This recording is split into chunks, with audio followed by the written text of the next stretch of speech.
I'm going to read to you now chapter 16. It's called The Royal Letter. It's brilliant. Genius. If that doesn't work, then nothing will. Michael, Tom and Josie all looked pretty impressed when I explained the greatest idea in the world to them on the bus to school the next day. Tom looked down at my diagram and eagerly pointed to the letter and pencil. That bit's easy, he said. But do you think she'll really get it? I nodded. She has to. It's the royal mail, so she has to get all her letters. It's the law. But she's the queen. What if she's not home because there's something else, someone else doing the duties and things, and doesn't get it in time? Asked Michael. It's already Friday, remember? Michael was right. The greatest idea in the world would only work if the Queen was at home. She was always on the news, going to lots of places to collect flowers for people, and I hadn't thought about what we would do if she didn't get the letter at all. It's okay, said Josie reassuringly. If we post the letter today, then that'll get to her house by tomorrow morning. Tomorrow's only Saturday, and the gates don't close until next Friday. That gives us 6 whole days, so if she's not home, her butler will just open the letter instead, and he'll let her know that she needs to come home right away and talk to the special police and the Prime Minister. Yes, said Michael, exactly. Yeah, it's going to be brilliant, said Tom, as we jumped off the bus and walked to the school gates. There's no way she won't help us, not after she reads about Ahmed. But he mustn't find out, said Michael, tripping over his shoelaces, but too excited to stop and tie them up. Yeah, I nodded. He can't know, not until we're really sure that the Queen has found his parents. Don't worry, we can keep it a secret, and maybe if it does work, then we'll all get to meet the Queen, grinned Tom. I'll have to get more gel if we do, said he added, stiffening his hair with his fingers so it was spikier than ever. Maybe we'll all get a medal for helping to keep the gates open, said Josie, kicking her football along, and Ahmed too, for being so brave. Michael smiled. He smiled.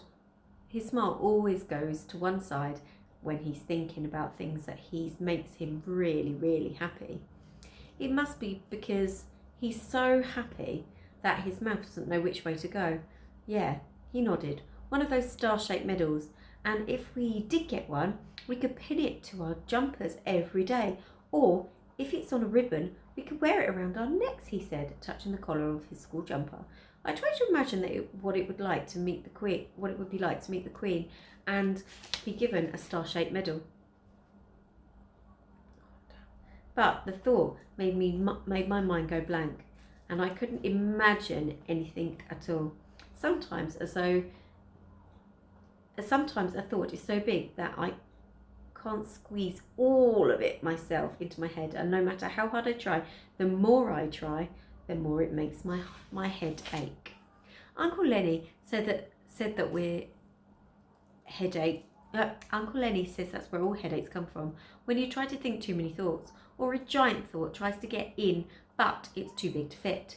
He gets headaches all the time because he says when there's no one in the taxi with him, he doesn't have anything else to do but drive around all night and think deep thoughts that light up his mind. Maybe that's why the front of his head is always so shiny. I didn't want to get a headache, so I left the thought of the star-shaped medal alone. All that day, whenever we knew Ahmed couldn't hear us, we talked about the greatest idea in the world.